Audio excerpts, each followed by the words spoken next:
Dear students, आज हम बात करेंगे के मेथड पर, यानी के तरीका। ये हमारे पास क्या है, यानी इसमें हम इसको क्यों इस्तेमाल करते हैं, किस वजह से इस्तेमाल किया जाता है, आज हम इस पे बात करेंगे। बेसिकली ये यानी हम अप्लाई इस कंडीशन पे करते हैं कि अगर, यानी यहाँ पे हम फर्ज करते हैं कि अगर जो है ए निस्बत बी जो है, ए निस्बत बी जो है वो अगर बराबर हो जाए सी निस्बत डी के, यानी ए रेशो बी जो है वो बराबर हो जाए, इक्वल हो जाए सी रेशो डी के, तो हम ये कहते हैं कि अगर हम इनकी ये फॉर्म अगर लिखी जाए, जैसे रेशो आप जानते हैं ना कि ए ओवर बी भी हम लिख सकते हैं, इसी तरीके से इसको हम सी ओवर डी भी लिख सकते हैं। इसकी एक और शेप है जिसको हम ए ओवर बी इक्वल टू, चूँकि ये बराबर ही आ रही हैं, इसको हम सी ओवर डी भी लिख सकते हैं। तो इस तरीके से यहाँ पर बात ये की गई है कि अगर ए रेशो बी और सी रेशो डी बराबर हों तब, यानी देन ए ओवर बी और सी ओवर डी ये हम बराबर लिखेंगे एक कांस्टेंट के,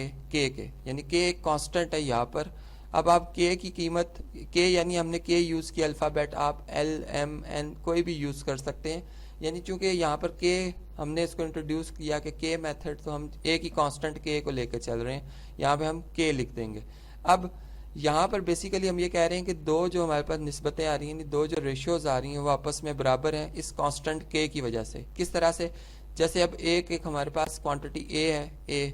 उसकी एक कीमत है सपोज 1 और बी की कीमत है 2, यानी यहाँ पर सपोज हमारे पास 1/2 बन जाता है, तो इसका आंसर जो आएगा वो 0.5 आ जाएगा। इसी तरह से सी हमारे पास एक कीमत है, वो सपोज करें कि वो 3 है, और डी जो है हमारे पास 6 है,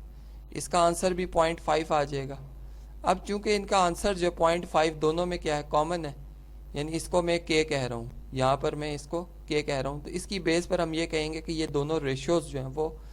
फिर आपस में क्या है, बराबर है। यानी यहाँ पर अगर रेशियोज बराबर होंगी तो लाजमी बात है कि उनमें एक ताल्लुक है, वो ताल्लुक के इस कांस्टेंट की वजह से जो 0.5 आया है। तो यहाँ पर हम ये बात कर रहे हैं कि ए ओवर बी जो है, रेशियो ए ओवर बी जो है वो भी बराबर होगा के कांस्टेंट के, और यानी यहाँ पर एंड आएगा सी ओवर डी जो है ये भी बराबर होगा एक कांस्टेंट के। अब यहाँ से अगर एक रिलेशन निकाला जाए तो ए जो है उसकी कीमत हम निकाल सकते हैं जो इक्वल हो जाएगी। अब देखें ये बी यहाँ डिवाइड हो रहा है, इसको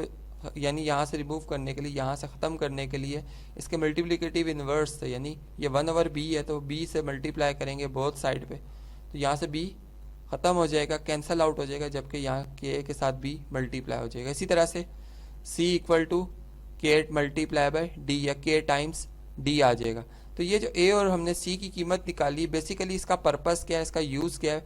ये जब हम हमारे पास कोई रेशियोज के क्वेश्चंस आएंगे, यानी निस्बत के क्वेश्चन आ जाते हैं जिसमें हमें ये बताया जाएगा कि ए रेशो बी और सी रेशो डी आपस में क्या है, बराबर है, और एक रिजल्ट प्रूफ करना होगा, तो उसकी लेफ्ट हैंड साइड और राइट हैंड साइड को हम किस तरह से प्रूफ कर सकते हैं। बेसिकली उसमें हम ए की कीमत जो है वो के टाइम्स बी और सी की कीमत के टाइम्स डी दर्ज करेंगे, जिससे इनकी लेफ्ट हैंड साइड यानी इनकी जो बाईं सिमत है, बाईं हाथ वाली तरफ है, और जो इनकी राइट हैंड साइड है यानी